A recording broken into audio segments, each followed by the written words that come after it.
로마 아우구스투스 황제가 천하를 호령하던 당시는 이 팍스 로마의 평화라는 명분을 내세워서 세계를 지배하는 데 필요한 자금을 확보할 목적으로 그들이 지배하고 있었던 식민지에 호적을 하라고 하는 인구 조사령을 다 내렸습니다.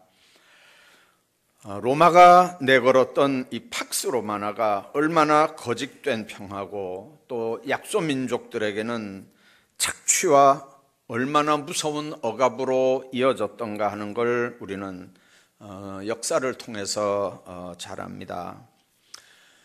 그 당시 그 사건을 기록한 누가복음에서 세상이 약속하는 거짓 평화에 대해서 예수 그리스도의 탄생이야말로 세상을 구원하는 모든 사람에게 미칠 큰 기쁨의 소식이고 진정한 평화, 팍스 크리스티라고 분명하게 증거를 합니다.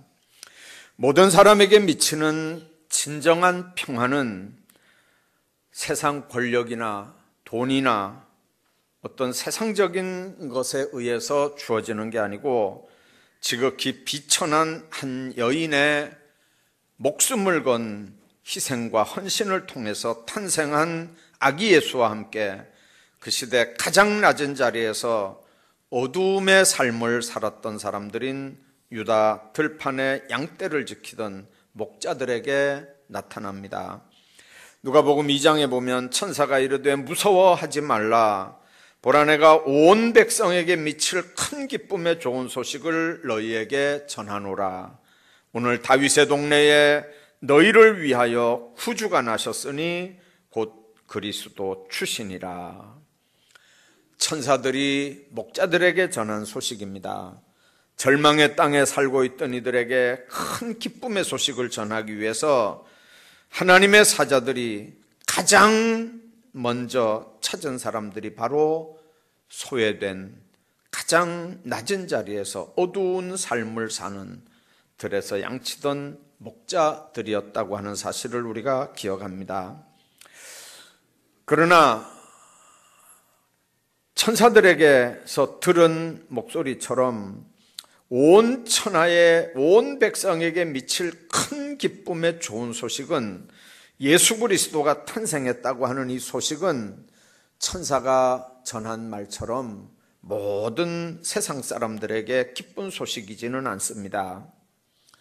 왜 그러냐면 하나님 없이 자기 만족에 사는 사람들, 세상적인 야망과 꿈에서 헤어나지 못하는 인생을 사는 사람들, 하나님을 등지고 인생의 즐거움만을 추구하는 인생들에게 구주 탄생은 절대로 기쁜 소식이지 않습니다.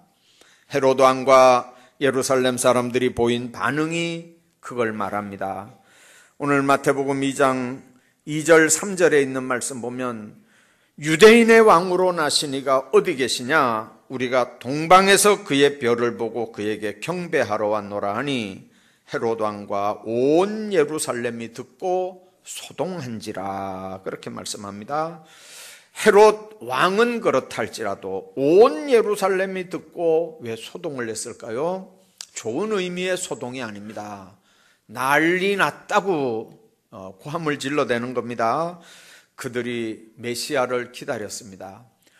예수님이 메시아가 이 땅에 오면 우리를 힘들게 하는 저 로마에서 우리를 건져내실 뿐만 아니라 우리로 하여금 정말 진정한 평안과 배부름의 역사들이 있다고 하는 걸 그들은 생각했기 때문에 메시아 기대 사상이 어느 때보다도 충만했던 때인데 유대인의 왕이 오셨다고 하니까 왕과 메시아를 연결시키지 못하고 세상 왕을 생각하면서 헤로드 왕도 온 예루살렘도 듣고 소동을 하는 겁니다. 제사장들, 서기관들을 중심으로 소위 기득권자들은 기존 질서가 무너지는 걸 원하지 않습니다. 그들에게 메시아 탄생의 소식이 전혀 즐겁지 않는 이유가 뭐냐면 지금 잘 이렇게 질서가 잡혀 있습니다.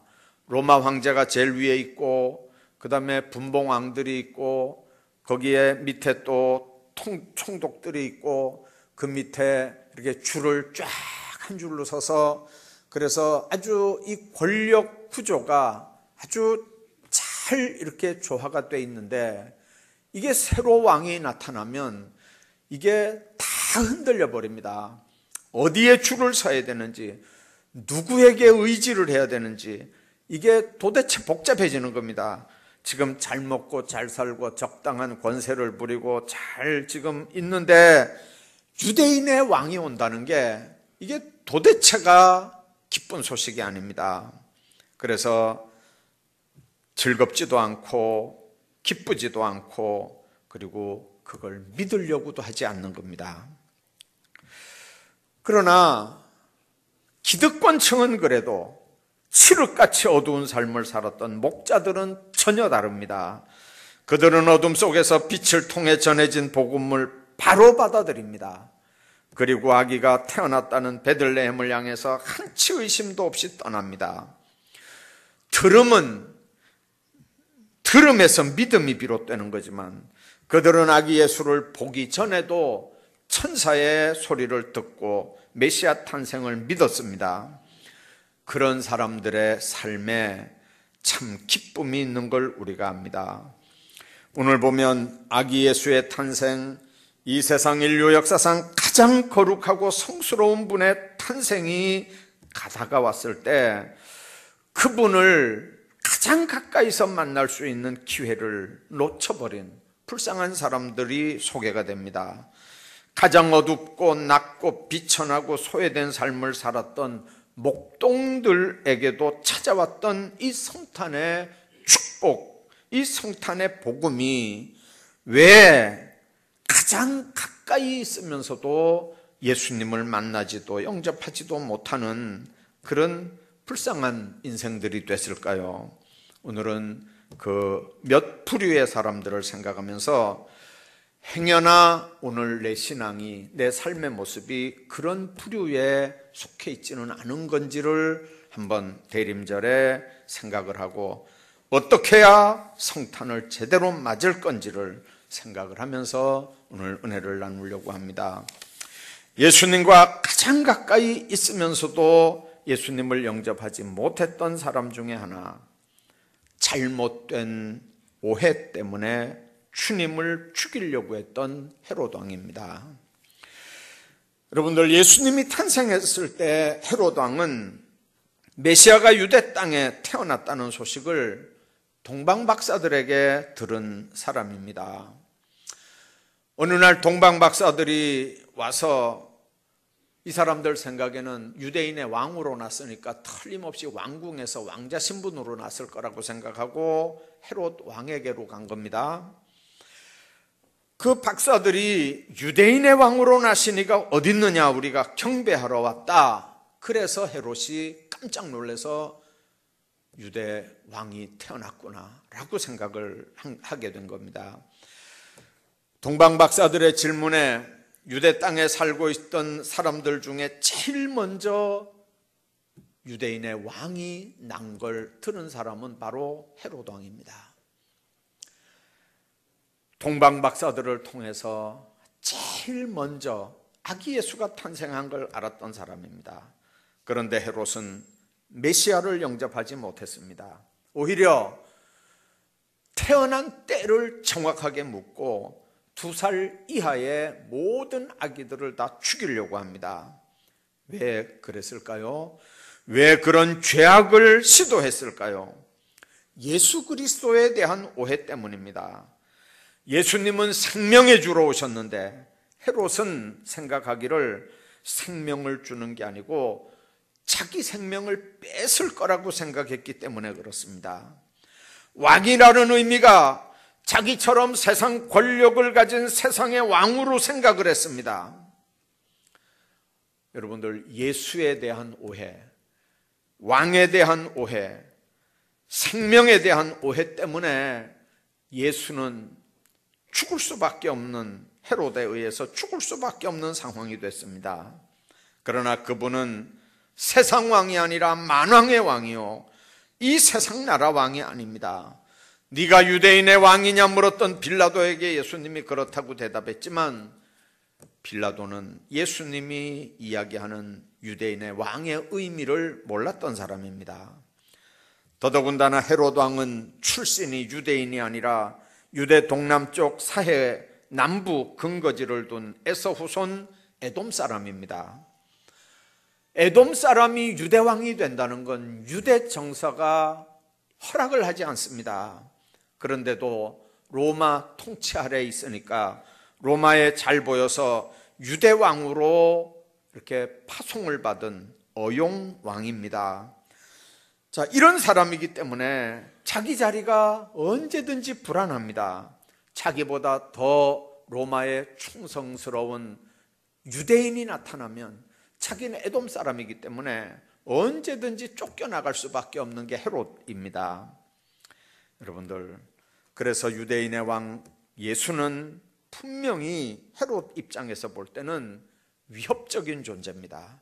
그래서 예수 탄생 소식을 기준으로 해서 베들레헴 주변의 2살 이하 어린이들을 다 죽이고, 그리고 예수 영접은 아예 생각조차도 할 수 없었던 사람이 바로 헤롯입니다. 여러분들, 예수님을 어떻게 이해를 합니까? 예수님을 만나는데 예수님에 대한 오해가 있다면 예수님 만나고 영접하는 일에 걸림돌이 되는 걸 아셔야 됩니다. 예수님은 우리에게 생명을 주려고 오셨는데 생명을 빼앗으려고 왔다. 복을 주려고 오셨는데 복을 빼앗기려고 내가 예수 믿는 건가? 예수는 나의 힘이요 내 생명이라고 찬송은 하지만 그러나 예수 때문에 내가 신앙생활을 하면서 교회 생활하면서 탈진이 된다면 이미 예수님과의 관계에는 문제가 있는 겁니다. 주님은 포도나무 비유를 통해서 나에게 붙어 있기만 하면 가지는 열매를 풍성하게 맺는다고 그랬습니다. 그러나 떨어지는 순간 가지는 말라서 버려지고 불에 태워진다고 얘기합니다. 주님과의 관계는 그렇습니다. 언제든지 주님께 붙어 있기만 하면 탈진이 될 수가 없습니다. 하나님의 교회 직분을 감당할 때 힘들어서 못하겠다는 말이 나올 수가 없습니다. 그 말은 곧 무슨 말이냐면 나는 그분께 붙어 있지 않습니다 하는 말하고 똑같습니다. 그분께 붙어 있으면 그분께 진액을 받아서 늘 푸르고 풍성한 열매들을 맺을 수밖에 없습니다.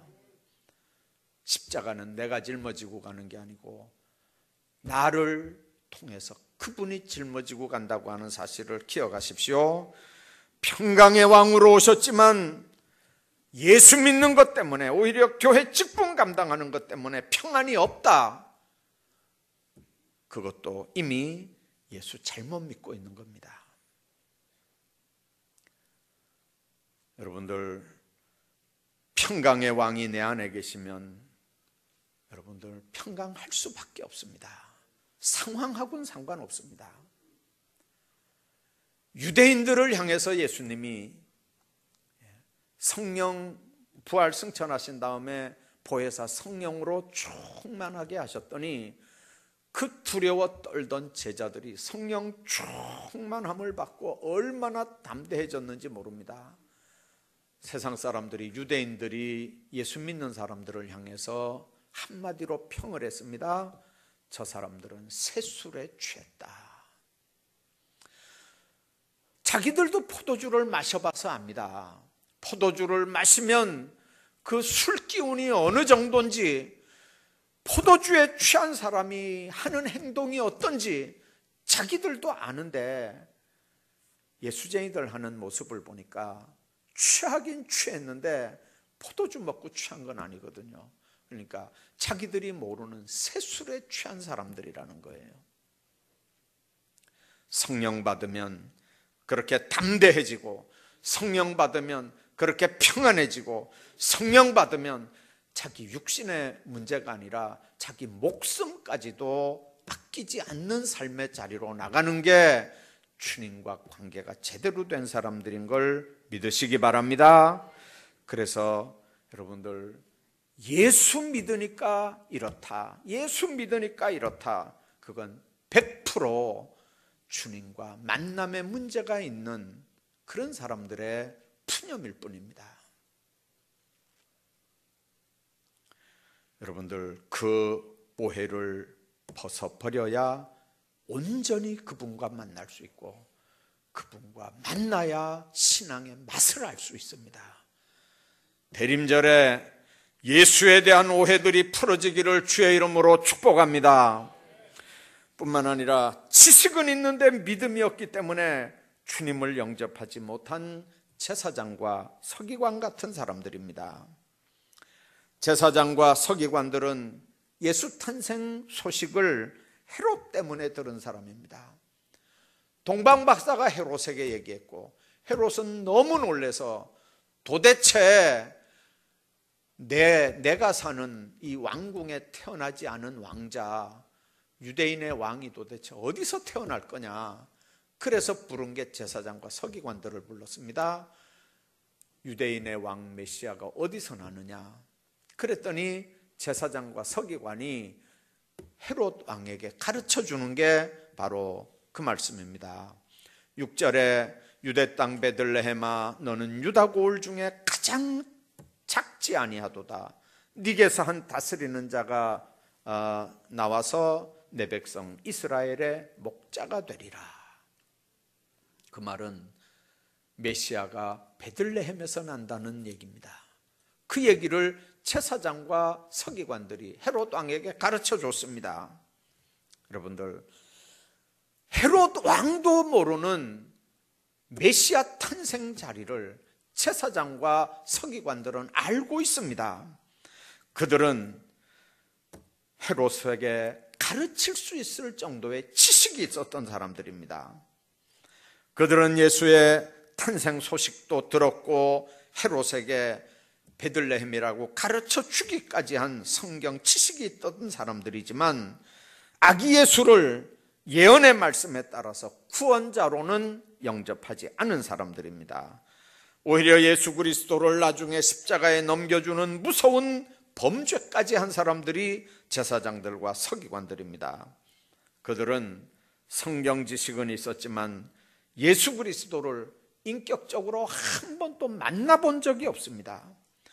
예수 그리스도를 한 번도 영접해 본 적이 없는 종교 지도자들일 뿐입니다. 종교 지도자들인데 그게 가능하냐고요? 지금도 가능합니다. 지금도 얼마든지 가능합니다. 인격적으로 예수님 만난 적도 없고 인격적으로 예수님을 영접한 적도 없어도 얼마든지 종교 지도자 노릇할 수 있습니다. 어거스틴이 어느 날 꿈을 꿨습니다. 그는 꿈속에서 천국에 가게 됩니다. 천국 입구에 천사가 지키고 있는데 천사가 별로 곱지 않은 표정으로 어거스틴을 바라보더니 넌 누구냐? 이렇게 물었습니다. 좀 기분이 언짢아서 어거스틴이 그렇게 얘기를 합니다. 속으로 생각을 합니다. 나로 말할 것 같으면 세상 사람들이 다 성자라고 하고, 나로 말할 것 같으면 바울 이후에 기독교의 모든 교리를 집대성한 최대의 신학자인데, 아니 이 천국에서 도대체 저 천사가 날 뭘로 알고 뭘로 아는 거야? 그런 생각이 그냥 싹 지나가면서, 그래도 천국이니까 저는 어거스틴입니다. 그리스도인입니다. 그렇게 대답을 했습니다. 그랬더니 천사가 다가와서 어거스틴의 눈을 이렇게 쳐다보는데 천사가 그런 얘기를 합니다. 너는 크리스천이 아니야. 네 머릿속에는 키케로의 철학이 가득 차 있어. 너를 움직인 건 세상 가치관이고 너를 움직인 건 세상 철학이야. 너는 크리스찬이 아니야 라고 호통을 치면서 내려가라고 막 야단을 쳤습니다. 자존심도 상하고 속도 상하고 충격도 먹고 너무 놀라서 딱 내려가다가 딱 깨니까 꿈이었습니다. 아까 얘기한 것처럼 그때만 해도 어거스틴의 학문은 대단했습니다. 바울의 뒤를 이어서 모든 신론, 기독론, 일론, 종말론, 교회론을 다 집대성한 아주 유명한 신학자였습니다. 뿐만 아니라 탕자에게서 어머니 기도로 돌아온 성자로 벌써 유명한 사람이었습니다. 그래서 어거스틴은 자신이 신앙의 꽤 깊은 경지에 들어가 있는 줄 알았습니다. 그래서 자신의 신앙에 대해서 때로는 굉장히 자부심도 가졌습니다. 그런데 그 꿈은 어거스틴으로 하여금 객관적인 눈으로 자기를 보게 합니다. 그는 그 꿈으로 인해서 철저하게 회개를 합니다.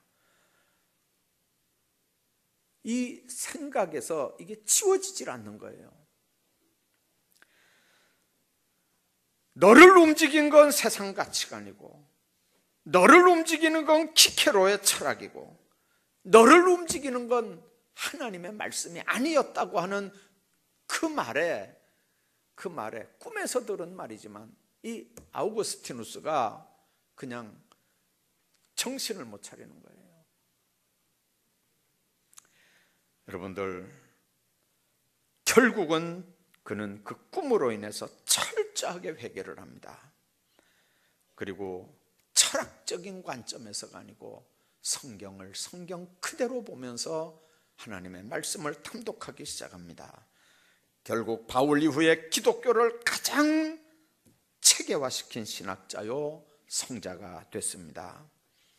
우리는 과연 진정한 그리스도인인가? 주님께 진지하게 물어봐야 되고 진지하게 자기 성찰을 해야 합니다. 오늘도 역시 지식은 있지만 신앙 없는 사람들이 많습니다. 성경의 지식과 내용을 누구보다 잘 알지만 그들의 삶이나 추구해 나가는 걸 보면 신앙과는 전혀 무관한 사람들이 많이 있다는 얘기입니다. 오늘날 교회마다 성경 공부반이 얼마나 많습니까? 성경 지식은 높아만 가고 성경에 대한 해박한 지식은 높아만 가는데 주님을 인격적으로 만나지 못한 사람들이 너무 많아서 교회 전도에 이렇게 문제가 되는 걸 우리가 봅니다. 알량한 성경 지식으로 자신의 죄를 합리화시킵니다. 행함 없는 죽은 신앙을 합리화시킵니다. 이런 간사하고 교활한 모습들이 오늘 우리의 타락한 신앙의 모습이 아닌가를 생각해야 합니다. 범죄했으면 회개하면 되는 거거든요. 그걸 합리화시키면 그 문제를 해결할 방법이 없어집니다. 예수님이 이 땅에 오신 건 우리 죄를 짊어지고 십자가에 죽으시기 위해서 온 겁니다. 죄가 있는 게 문제가 아니고 스스로 죄를 덮는 게 문제입니다. 죄가 있는 게 문제가 아니고 그 죄를 합리화시켜 나가는 아주 교활하고 아주 간악한 그 발상이 문제입니다. 그래서 범죄한 사람이 망하는 게 아니고 회개하지 않은 사람이 망합니다. 왜 그렇습니까? 하나님의 영이 회개의 영입니다. 하나님의 영이 죄를 생각나게 하는 영입니다. 그 하나님의 영이 그 속에 없으니까 죄를 죄로 인정도 안 하고 죄를 회개할 힘도 동력도 없고 그렇게 되니까 그러니까 속에 양심은 있으니까 죄를 자꾸 덮는 거예요. 합리화시키는 겁니다.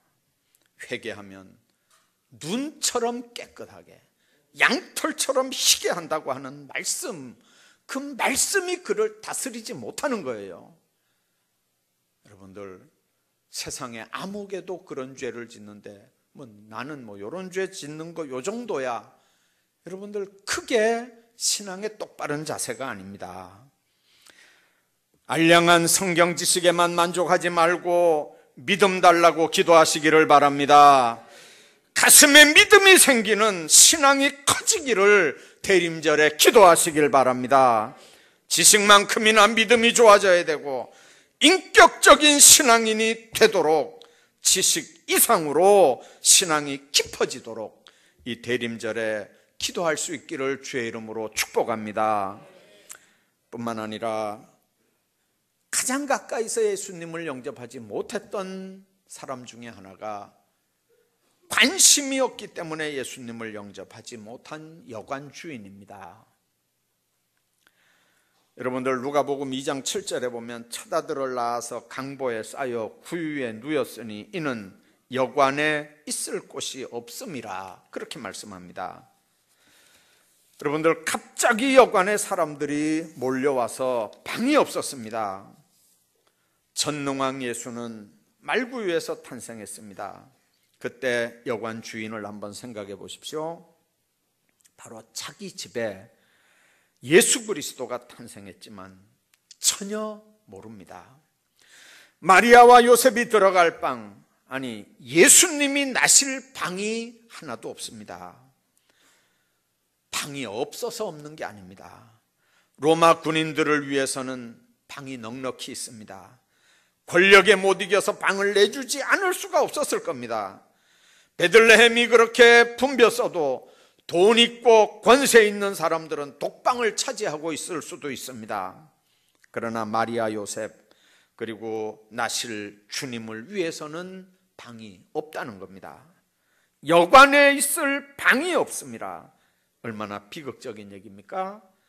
권력이 있던 로마 군인들에게 내어줄 방은 있고, 호적 사무를 위해서 파견된 관리들에게 내어줄 방은 있고, 돈 많은 사람, 장사하는 사람들을 위해서는 얼마든지 내줄 방이 있는데, 죄인된 인간들을 구원하기 위해서 육신을 입고 하나님이 인간이 돼서 세상에 오시는데 그분에게 내어드릴 방이 없어서 냄새나고 더럽고 소란하고 추운 짐승우리에서 해산을 하게 했던 여관집 주인과 오늘 내 예수님을 향한 신앙의 모습이 뭐가 다른가를 생각해 봐야 된다는 뜻입니다.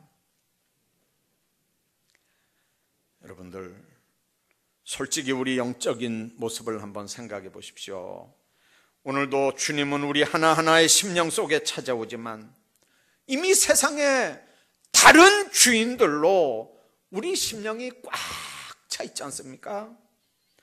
예수님께서는 방 한 칸 못 비워드리는 우리 여관 주인과 같은 점에서 우리가 뭐가 여관 주인보다 나은 게 있겠습니까? 주님을 모셔드리고 주님을 왕으로 영접해드리고 주님을 섬겨야 되는 중심은 그런데 손님 받아들이고 돈 버는 재미 때문에 당장 태어나는 아기 예수를 향해서도 모실 방이 없어요, 방이 없어요 그러면서 예수님을 쫓아내는 그런 여관집 주인들과 오늘 내 삶의 모습이 뭐가 그렇게 다르냐 그 말이에요. 호적하라고 하는 명령을 내린 로마 황제 덕을 봐서 여관이 호황을 누리고 있지만 그 일에 몰두하느라 영적 일에 전혀 신경을 그 사람들은 쓰지 못했습니다. 그래서 자기 집안 안에서 인류 역사를 바꾸는 큰 사건이 일어나는 걸 눈치조차 채지 못했습니다. 동방에서 3명의 박사들이 황금 유향 몰락을 가져와서 아기 예수께 경배하고 돌아갔지만 전혀 눈치도 채지 못했습니다. 왜 그렇습니까? 영적으로 죽은 사람들이기 때문에 그렇습니다. 자기 집에 손님 몇 명 들은 건 분명하게 계산할 줄 압니다. 자기 여관에 방이 몇 개고 빈 방이 몇 개인지, 손님을 더 받으면 얼마나 수입을 더 올려야 되는지는 정확하게 계산하고 있는 사람이지만 예수님이 지금 어디에서 태어나는지에 대한 관심은 전혀 없는 사람입니다. 오늘 우리 삶이 어떻습니까? 성탄절에 생각나는 어린이들에게 들려주는 동화에 이런 얘기가 있습니다. 러시아의 한 작은 마을에 파파파노라고 하는 아주 착하고 성실한 구두 수선공 할아버지가 살았습니다. 성탄 전야 정말 어느 날 밤 꿈에 예수님 찾아오셔서 내일 성탄절인데 너희 집에 방문하겠다 그렇게 말씀을 합니다.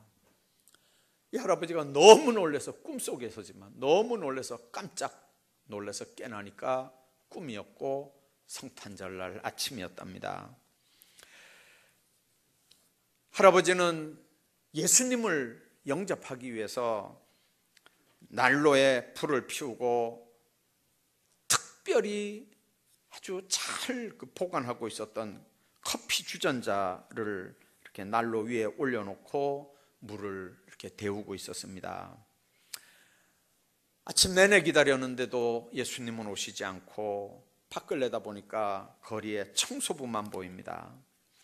그 할아버지가 그 청소부를 향해서 추운데 잠깐 들어와서 몸 좀 녹이고 커피라도 한잔하고 가라고 그렇게 해서 그 청소부를 맞아드립니다. 그리고 청소부에게 고생 많죠 하면서 커피를 이렇게 대접을 하고 그 청소부는 너무 기쁜 모습으로 하고 또 그 구두방을 나섭니다. 점심때가 다 돼도 예수님은 안 오십니다.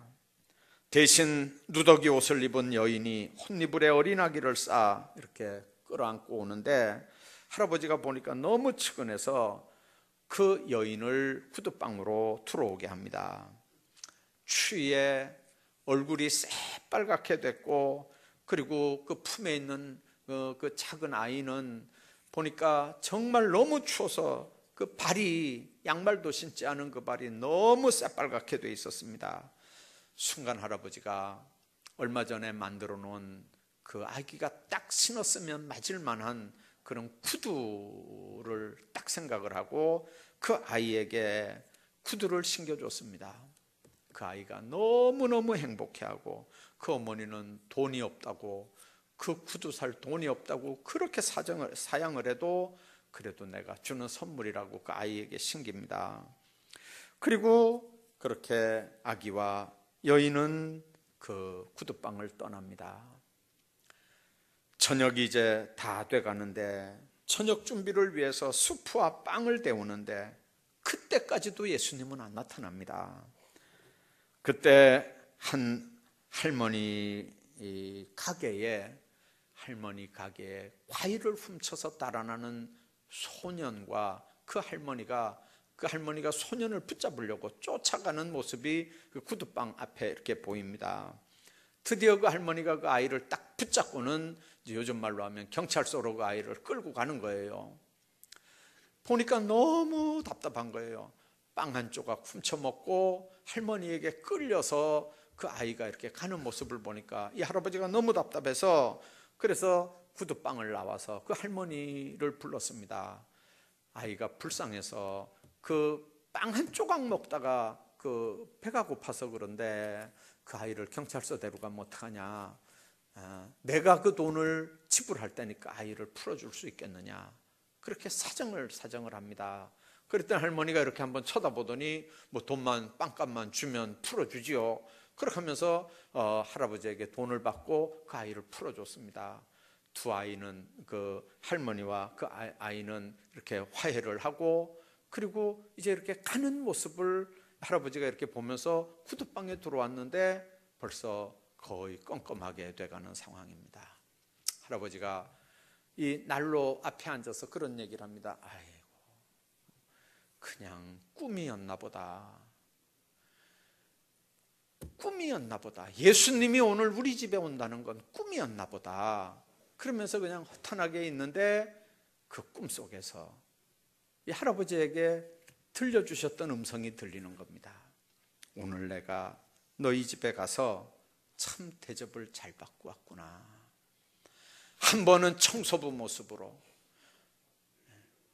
또 한 번은 그 엄마 품에 안긴 그 갓난 아기의 모습으로, 그리고 또 한 번은 할머니에게 붙잡혀서 경찰서로 끌려가는 그 배고픈 아이 모습으로 너희에게 갔는데 3번이나 나를 그렇게 극진히 대접해 주구나.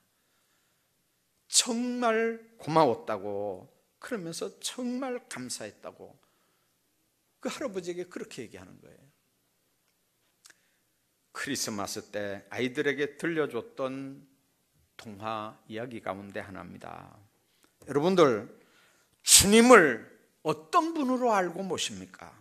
어떤 모습으로 여러분들에게 2017년 크리스마스에 여러분들에게 온다고 생각합니까?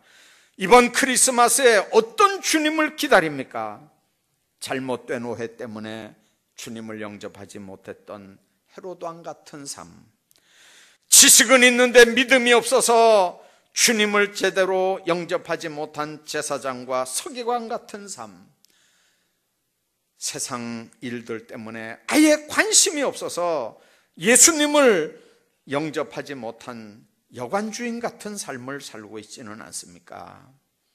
그런 삶보다는 훨씬 더 복된 삶이 목자들의 삶인 걸 아시길 바랍니다. 인간은 스스로는 매우 나약한 존재들입니다. 이 땅에 쌓아가는 놀라운 업적도 주님이 함께하지 않으면 아무런 목적도 의미도 없는 허무한 것들로 끝나고 맙니다. 아름다운 크리스마스를 준비하면서 이 땅에 빛으로 오신 예수님을 생각하시고 그 빛을 비추는 아름다운 인생들을 꿈꾸시기를 주의 이름으로 축복합니다. 기도하겠습니다.